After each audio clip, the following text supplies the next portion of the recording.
Looking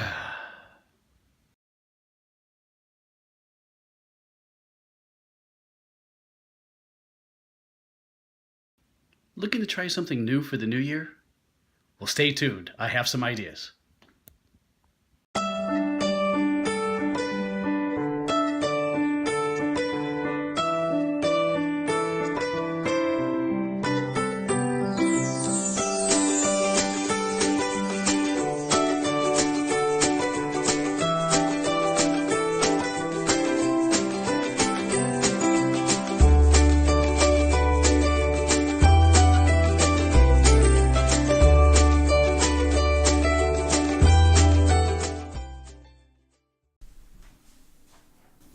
So welcome to this week's episode, Ready for the New Year. And in this episode, I'm going to take a look at 3 new wines that maybe you've never tried. I tried to get some wines that were definitely a little off the horizon. But I want to link them to wines that you may already like. So this will kind of give you an option of trying some new wines for the new year. And then stay tuned to the end, and I'm going to give you one extra wine that I tried my very first trip to Central or Eastern Europe. So stay tuned for that. Let's take a look at each wine. So for the first wine, I chose a Torrontes. And I think this may be an excellent wine for those of you who have been enjoying Sauvignon Blancs and you want to try something different. It's the new year, right? So let's try something that we haven't had before. In fact, I've had a few Torronteses and they are normally from Argentina. But this one I found last week and it's from Uruguay. And it's the Pisano, and it roughly translates into river or lake of the birds, and it is delightful. It's going to remind you a little bit of the Sauvignon Blanc, where it has some crisp acidity, a little bit of minerality, still has some very faint floral notes, just a little touch of jasmine and some citrus notes.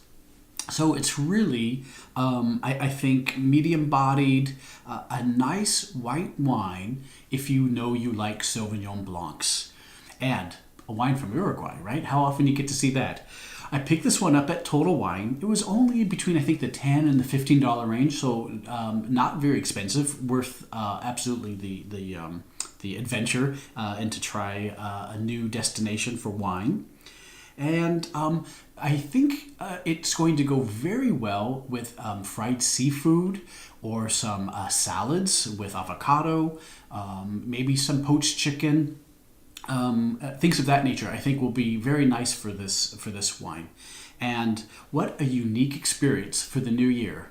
A Torrontes from Uruguay for those of us who love Sauvignon Blanc. And for our second wine, I have chosen a Barbera.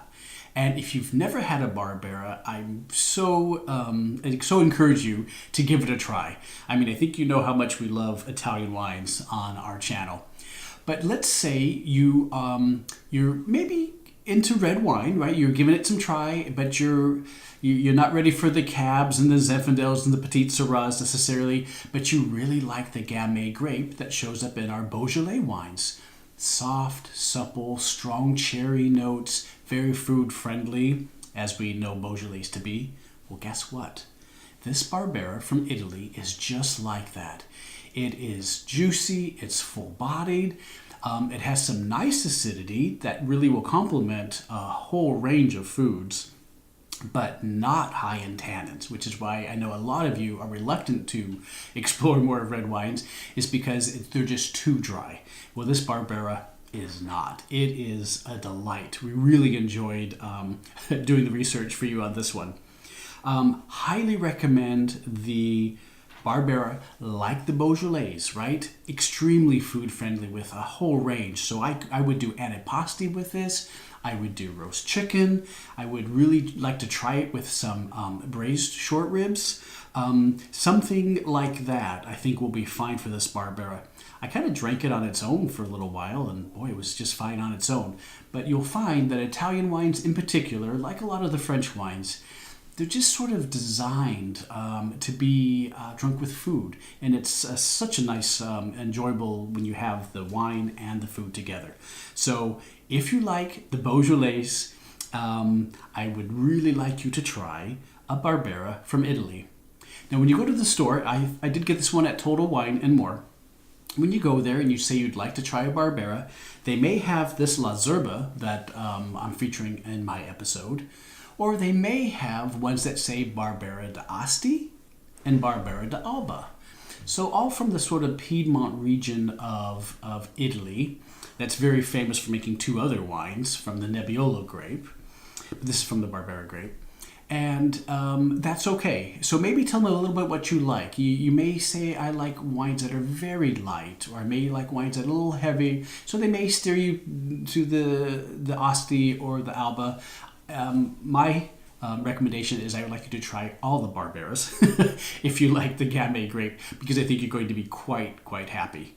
So the Barbera grape for wonderful, food-friendly, flexible enjoyment, and I think a nice wine for you to try for the new year. So let's look at our third wine for the new year to try something new. Well, let's say either you or someone you know truly loves those big Australian Shiraz wines. Really full-bodied and plummy and fruit-forward, and maybe you are getting a little tired of those. You like them, but you have them all the time. Well, it's a new year, and let's try something new. So what I thought, what would be a wine that would be sort of comparable if you like those Australian Shiraz-type wines? Well, how about this? Let's try a Petite Sirah from Lodi, California. And I remember when I first started getting into red wines, boy, did I love Petite Sirahs, and I still do. I just sort of forgotten about them. And this one is delightful. I just tasted it. I think you're going to be very happy with it. It is full-bodied, as you know, if you like the Shiraz, right? Full-bodied. This one has strong anise, reminds me of a beautiful cigar box, and it has blueberry and some blackberry in it and fig. It's just, and maybe even a little bit of cocoa, just full, robust. Oddly enough, it's not too tannic, but it does have the acidity and it's very full-bodied. And you know what I appreciated about this Oak Ridge Petite Sirah from Lodi is sometimes I'm finding that the alcohol percentage in both the Zinfandels and some of the Shiraz or the Syrahs that I like, when they start getting around 14.5 alcohol, that's where some of that burn, if you've had the red wine, you're like, gosh, it feels like it's kind of burning my throat. A lot of that's due to the alcohol level. Well, of course, food does sort of help mediate that a little bit. But if we find wines that are a little lower in alcohol, that burning isn't so bad. So this one I think came in right around 13.8, a real gem. I was very happy to find this wine. Another selection from Total Wine and More. Very affordable, right around the $15 range. So an excellent alternative to a Shiraz from Australia. And it's sort of nice. It's a winery, and it's actually one of the oldest operating wineries in Lodi, California. And it's also made from old vine. If you remember when we talked about that before, sometimes you get a little bit more concentrated fruit in older vines. So I think this wine is going to be an excellent wine for you to try in the new year if you already know you like the Syrahs and Shiraz. Well, I hope you've enjoyed this week's episode where we look at some alternative wines for the new year, sort of based on wines that maybe you already like. So this will be our stretch to really push ourselves to try some new wines. After all, if I'm your wine guide and we want to explore the world of wine, we need to do plenty of exploring, not just stay comfortable in where we already know we like to stay. Well, I promised you at the beginning I would share a wine I discovered in my first trip to Central Europe. It was to Budapest, Hungary, and actually I stayed there for 3 weeks as part of a scholarship I received, and fell in love with, of course, the food and the culture and the wines. And one in particular really stood out for me. and it is the Ferment from Hungary. And what a delightful wine to try. This is the dry version. In fact, this grape makes a world-famous old-school style wine, very sweet, called Tokai. And it is a delight. So if you know you like sweet wines, I'll put that in the notes to help remind you. So when you go to a fine wine retailer, let them know you want to try a Tokai from Hungary, and he or she will steer you in the right direction. But this one's a dry version, and I found it a couple years ago at Total Wine and More. And first I was so excited to find a wine from Hungary, because you don't always see wines from Hungary, but it sure fits this week's episode where we're trying new things. Highly recommend it. This is sort of goes along with the Torrontes or the Sauvignon Blanc that we were talking about. It's going to have some nice crisp acidity, some beautiful pear notes, a little bit of floral notes to it, not too heavy in a body, and like I said, great acidity for food. And the Hungarian food is just, well, some of the world's best food. I can't tell you how much weight I gained on those 3 weeks. A delightful wine to try. So look for the Ferment from Hungary. What a great gem. Well, as you explore all these new wines and many more to try this new year, I hope you keep tuning into the Wine Guide channel and enjoy all of our discoveries. And thank you for sharing our channel with your friends and family and coworkers. I sure appreciate all your support. Well, all this talk about wine and travel and Hungarian food sure has made me thirsty. So until next week's episode, cheers, everyone.